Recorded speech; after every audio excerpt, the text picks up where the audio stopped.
Welcome to Football is Life. I'm Hood Legend. Today we're here to talk about a receiver that played for the New Orleans Saints, the Philadelphia Eagles, the New England Patriots, the Cleveland Browns, the Baltimore Ravens, and the Washington Redskins. Great hands, but his NFL career was cut short by injuries and an unfortunate circumstance that changed the rest of his career. This is what happened to Donte StallWorth. Let's get it. Donte StallWorth was born in Sacramento, California. He attended Grant Union High School in Sacramento, California, where he was a star in football and track and field. This guy was a beast. He had wheels like Tyreek Hill, and he had hands like Randy Moss. He was a high school teammate of former Minnesota Vikings running back Ontario Smith and Tampa Bay Buccaneers wide receiver Paris Warren.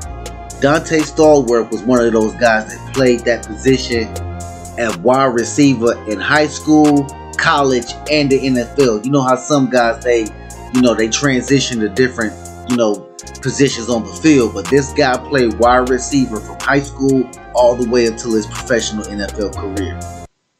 So he knew that position. This guy was catching passes like Odell Beckham Jr. before Odell Beckham Jr. This guy had wheels like Tyreek Hill before there was a Tyreek Hill. This guy was actually a beast. And back then, it was kind of hard to find a well-rounded receiver like Donte StallWorth. So then he's done everything he can do in college, in high school. Now he goes to college. Donte StallWorth played college football at the University of Tennessee for the Volunteers, where his nickname was Hands. So to have a nickname like Hands, you know what you did. You caught the ball with hands. And that's how they taught you back in the old school. He was an old school receiver that had hands. A lot of guys nowadays, they got speed, but they don't got hands. This guy had hands, and that was his nickname. His teammates watched his ability to come up with seemingly impossible catches on a regular basis. This dude was doing the Odell Beckham Jr. outside. He was actually doing the Tyreek Hill drag your foot, the McCole Hardman speed pass you. This guy was doing all of that stuff. He was putting up numbers back then in practice for the Volunteers and on the field. Upon leaving for the NFL, his 1,747 reception yards ranked 9th in the school's all-time list. So this dude ranked 9th in the whole college career since they've been around in catches. That was big for Donte StallWorth, bro. Salute. Now he's done everything he can do in college. Now it's time for him to get drafted into the NFL. And who does he get drafted to? New Orleans Saints. Donte StallWorth was selected by the New Orleans Saints in the first round with the 13th overall pick. He got picked within the first 13 NFL players, bro. That was big. He made his NFL debut on September the 8th. He caught 8 touchdown passes in 2002 in his rookie season. This dude caught 8 touchdown passes in his rookie season. That was big, bro. He's a rookie. He's not in his second year, in his third year. This dude came right out of Tennessee and caught 8 touchdown passes in 2002. That was big, bro. Salute. But the next year, he actually saw less time that next year. I guess he was kind of dealing with injuries. You know, you're a rookie. You're coming in off adrenaline. You're trying to make your money. And then that second season, he's kind of like, he's nicked up a little bit. So he got to go back in the lab and get his body back together. After that, as a full-time starter in 2004, he had 767 receiving yards and 5 touchdowns. That was crazy. Numbers bounced right back. You know what I'm saying? He had a down year, but his numbers bounced right back that next year. Then in 2005, he recorded a career high 70 receptions for 945 yards with 7 touchdowns. So that's 2 years back to back he's putting in pain. He's putting up numbers, bro. That's why I say there was not many guys like Donte StallWorth that had wheels and his nickname is Hands. That was big, bro. So now after this season in New Orleans, you know what I'm saying? New Orleans figured we don't need him anymore. We gonna trade him. You know what I'm saying? So they traded him on August 28, 2006. He was traded to the Philadelphia Eagles for linebacker Mark Samoa and a conditional 4th round pick. Now this dude goes from New Orleans to Philadelphia. He like, man, come on, man, this is crazy. I was putting up big numbers over there in New Orleans. He had a good quarterback. Now he goes over to Philly. He don't know what's going to happen over there because he just getting traded. It's a new system. It's a new scheme. It's a new coach. It's a new format. It's a new building. So he don't know what's going to happen. But in Donte StallWorth's first game with the Eagles, less than 2 weeks after being traded, he caught 6 passes for 141 yards and a touchdown. That was crazy. He had to show him he still had it. You know what I'm saying? Due to a nagging hamstring injury, he missed 3 games earlier in that regular season, but finished that year with 725 yards receiving and 5 touchdowns. That was crazy, bruh. He still finished the year with almost 800 receiving yards and 5 touchdowns and sat out 3 games and was dealing with a nagging hamstring injury. And that was one of his downfalls, bro, that came to his early getting out of the league, was his hamstring. It was a persistent injury that kept nagging him year after year after year after year. So he's with the Eagles. He putting up numbers, but they don't feel like the numbers is good enough for their scheme. But another team has eyes on Donte StallWorth. So what? The Eagles get rid of him and he goes to the Patriots. And on March 11, 2007, Donte StallWorth agreed to terms with the New England Patriots on a reported 6-year deal worth $30 million with 3.5 guaranteed. The contract was incentive-laden, meaning that the Patriots could release him if he underperformed for a small fraction of the full contract. And on February 22nd, 2008, the Patriots declined the option of his contract and he became a free agent.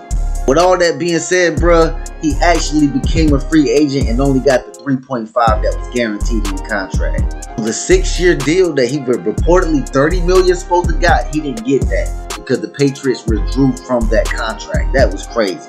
So now he gets traded again onto the Cleveland Browns. On March 1st, 2008, he signed a 7-year, $35 million deal with the Cleveland Browns. However, he just had 17 catches for 170 yards and 1 touchdown for the Browns.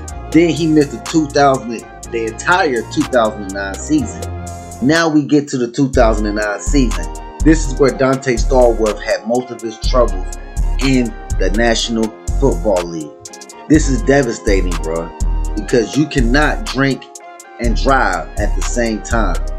If it's illegal, then they make it illegal for a reason.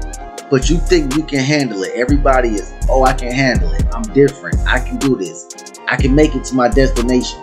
Get a Lyft, get an Uber, get a designated driver, and you will still get there safe. On the morning of March 14, 2009, Donte StallWorth struck and killed a pedestrian while driving his car at the eastern end of MacArthur Causeway in Miami Beach, Florida. And it all goes back to what I'm saying. You think you can handle things. He didn't see somebody and actually killed a pedestrian. Around 7:15 a.m., Donte StallWorth was headed towards the beach, driving a black 2005 Bentley Continental GT about 50 miles per hour in a 40 mile per hour zone. According to the Miami Beach report, Mario Reyes, 59 of Miami Beach Causeway, was trying to catch a bus home after finishing his 3rd shift. StallWorth claims he flashed his headlights to warn Reyes. StallWorth struck and killed Reyes with his car. So this man is minding his business, getting off 3rd shift work. And here is an NFL player in a Bentley Continental GT, an over $200,000 car, driving 50 miles per hour in a 40 mile per hour zone.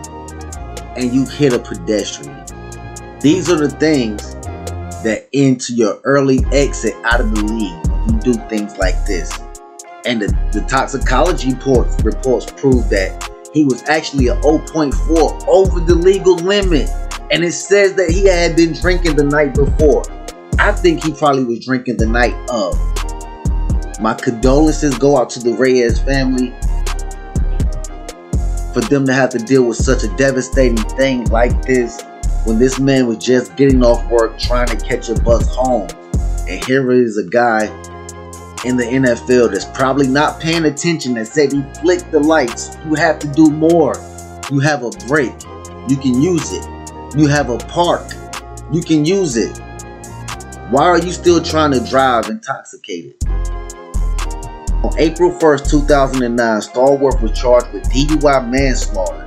He surrendered to police on April 2nd, 2009 and was released on a $200,000 bond.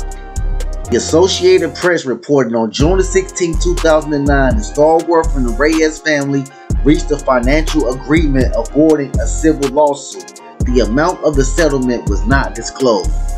So he had to pay for this, bro. He had to pay with time that he had to give back with probation and fines and court fees and lawyer fees and all of this.